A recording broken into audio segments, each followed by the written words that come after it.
আমি যেই আসন থেকে নির্বাচিত হয়েছি সেই আসন থেকে বাংলার ঐতিহাসিক একজন নক্ষত্রের জন্ম হয়েছিল, যিনার জন্ম না হলে 1947 সাল হতো কিনা তাদের আন্দোলন না থাকলে জানি না। কারণ তিনারা নিজের জীবনকে বাজি রেখে ব্রিটিশ বিরোধী আন্দোলন করেছেন এবং আল্লাহ পাকের কাছে অশেষ শুকরিয়া জানাই যে সেই ব্রিটিশ বিরোধী আন্দোলনের অন্যতম একজন নেতা হাজী শরীয়তুল্লাহ রহমতুল্লাহ আলাইহির সেই বংশের সন্তান হিসাবে আল্লাহ আমাকেও কবুল করেছেন। মাননীয় স্পিকার, হাজী শরীয়তুল্লাহর কথা যদি বলতে হয়, তিনি যেভাবে এই দেশকে অন্যায় অবিচার মুক্ত করার জন্য, এদেশের মানুষ ছিল নির্যাতিত, এদেশের কৃষকরা ছিল নির্যাতিত, এদেশের মুসলমানরা ছিল নির্যাতিত। একদিকে ব্রিটিশ মুসলমানদের উপর অত্যাচার করছিল, আরেক দিক থেকে হিন্দু জমিদাররা তারা মুসলমানদের উপর একচেটিয়া অন্যায় অবিচার স্ট্রিম রুলার চালিয়ে যাচ্ছিল। তখনই এই বাংলার বুকে হাজী শরীয়তুল্লাহর আগমন হয় এবং তিনি ইনসাফ প্রতিষ্ঠার যে সংগ্রাম শুরু করেছিলেন, সেই সংগ্রামের মধ্য দিয়ে আসে 1947 সাল এবং সেই 1947 সাল পাওয়ার কারণেই আমরা 1971 সাল পেয়েছি। হাজী শরীয়তুল্লাহরা যদি 1947 না এনে দিত তাহলে আমরা 1971 সাল পেতাম না। মাননীয় স্পিকার, আজ দাঁড়িয়েছি শুধু শিবচরের কথা বলার জন্য নয়। আমরা একটি বিশাল কমিউনিটি থেকে বিলং করি। আমরা দেশ ও জাতির কণ্ঠ হয়ে কথা বলার জন্য জাতীয় সংসদে এসে দাঁড়িয়েছি। আমাদের সংসদ ওই পাশে যারা রয়েছেন তারা শুধু মনে করেন যে আমরা শুধু তাদের বিরোধিতার জন্য দাঁড়িয়েছি। বিরোধী দল মানে শুধু বিরোধিতা করা নয়, সরকারি দল যদি ভালো কাজ করবে, বিরোধী দলের মঞ্চে দাঁড়িয়েও তাদের প্রশংসা করতে আমরা বিন্দু পরিমাণ দ্বিধা করব না। এবং আমরা সরকারি দলের যারা রয়েছেন তাদেরকে ধন্যবাদ জানাবো, কারণ আজ আপনি যেখানে বসেছেন আপনার মাথার উপরে লা ইলাহা ইল্লাল্লাহু মুহাম্মাদুর রাসূলুল্লাহ, অবশ্যই এটা তাদের অবদান, এটা অস্বীকার করার কোনো সুযোগ নাই। আপনার মাথার উপরে যদি আবার তাকাই তাহলে দেখি ওখানে লেখা বিসমিল্লাহির রহমানির রহিম। এই লেখা দেখলে আমাদের ভালো লাগে, এগুলো আমরা ফেরত পেয়েছি। সরকারি দলের প্রশংসা যদি করতে হয় তাহলে আমরা এইভাবে করব।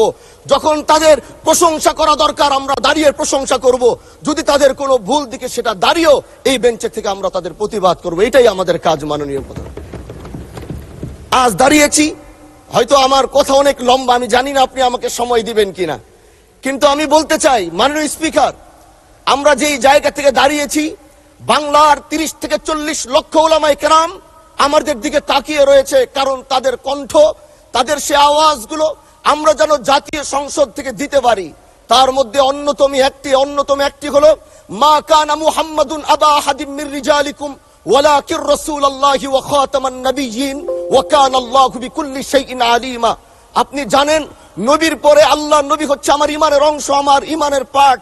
তিনাকে ভালোবাসা, তিনার উপর ইমান, এটা আমার ইমানের অংশ। তিনি আমার শেষ নবী, যেটা কোরআন ঘোষণা দিয়েছে।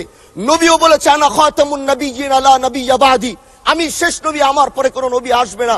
কিন্তু মাননীয় স্পিকার, দুঃখের সাথে বলতে হয় বাংলাদেশের এরকম একটি পার্ট রয়েছে, যেই পার্টের এক অংশ মানুষ তারা নবীকে অস্বীকার করে, তারা মুসলমান দাবি করে।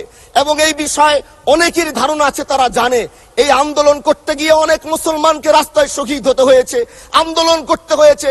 স্বাধীনতার পর থেকে আজও সে আন্দোলন চলছে, কিন্তু আজও পর্যন্ত সেটা পাইনি। আমি মাননীয় প্রধানমন্ত্রীকে বলবো, আপনি বাংলাদেশে একটি ইতিহাস রচনা করে যাবেন।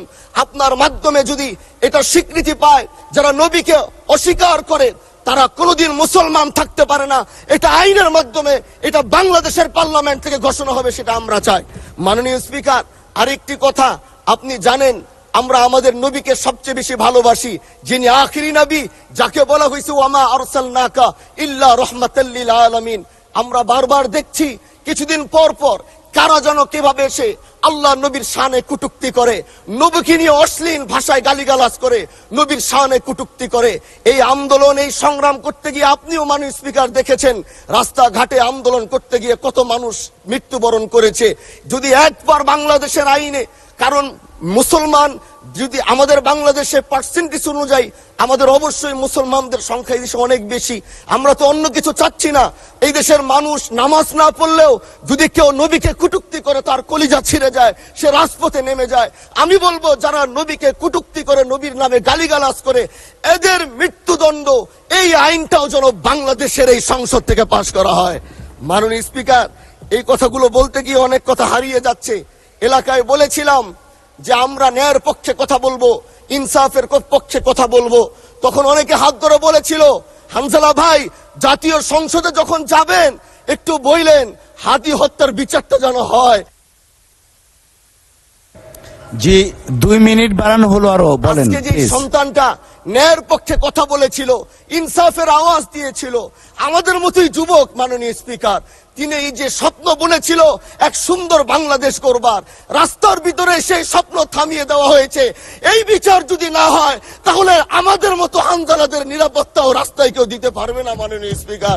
এজন্য আপনার মাধ্যমে আমি বলতে চাই, হাদি হত্যার বিচার যেন সুনিশ্চিত করা হয় মাননীয় স্বরাষ্ট্রমন্ত্রীর মাধ্যমে। মাননীয় স্পিকার, আর একটি কথা, আমি আর বেশি লম্বা দীর্ঘ আলোচনা করব না। আমার এলাকায় মাদক নিয়ে বড় মুশকিলে আছি, প্রশাসনের সেই সহযোগিতা আমি পাচ্ছি না। একদিক থেকে আমি নিজে মাদক বিরোধী সংগ্রামে নিজে রাস্তায় নেমে মাদকের বিরুদ্ধে আমি নিজে অভিযান চালিয়েছি। এবার তাদেরকে একদিক থেকে ধরে যখন প্রশাসনের কাছে ইয়াবা সহ গাঁজা সহ দেওয়া হয়, তখন তারা একদিক থেকে আসে কোর্টে চালান করে দেয়। একদিক থেকে গোটা দেশ বলছে এই দেশ মাদক মুক্ত করতে হবে, আর একদিক থেকে যখন তাদেরকে আমরা কোর্টে চালান করছি, 3 দিন থেকে 4 দিনের মাথায় জামিন নিয়ে এলাকায় এসে আবার মাদক ব্যবসা করছে। এই জন্য মাননীয় আইনমন্ত্রীকে বলবো, আপনি এই ইয়াবা গাঁজা যেই বড় বড় নেশাগুলো আমাদের দেশে বেশি সচরাচর চলছে, এই বিষয়ে আইনটাকে আরেকটু মজবুত যদি করবেন, তাহলে আমরা মনে করব আমরা এই দেশ আর এই সমাজটাকে আমরা হয়তো আগামীর বাংলাদেশ, আগামীর যারা যুবক, মাননীয় স্পিকার আপনার খারাপ লাগবে, যুবকগুলো গ্রামের তারা ধ্বংস হয়ে যাচ্ছে। আমাদের চোখের সামনে যখন একজন যুবক ধ্বংস হয়ে যায়, এটা অন্যরা মেনে নিতে পারলেও আমাদের পক্ষে মারা বড় কষ্ট হয়ে যায়। আমরা দেশটাকে বাঁচাতে চাই। আমরা আগামীতে ওরকম কিছু যুবক তৈরি করতে চাই যারা নেশা ধরবে না, তারা পড়াশোনা করবে, তারা দেশের জন্য ফিকির করবে। মাননীয় স্পিকার, আমি সত্যের পক্ষে থাকবো, আমি অন্যায়ের বিরুদ্ধে সোচ্চার থাকবো, আমি গণমানুষের কণ্ঠ হয়ে করব। আমি এমন। ধন্যবাদ মাননীয় সদস্য, অসংখ্য ধন্যবাদ।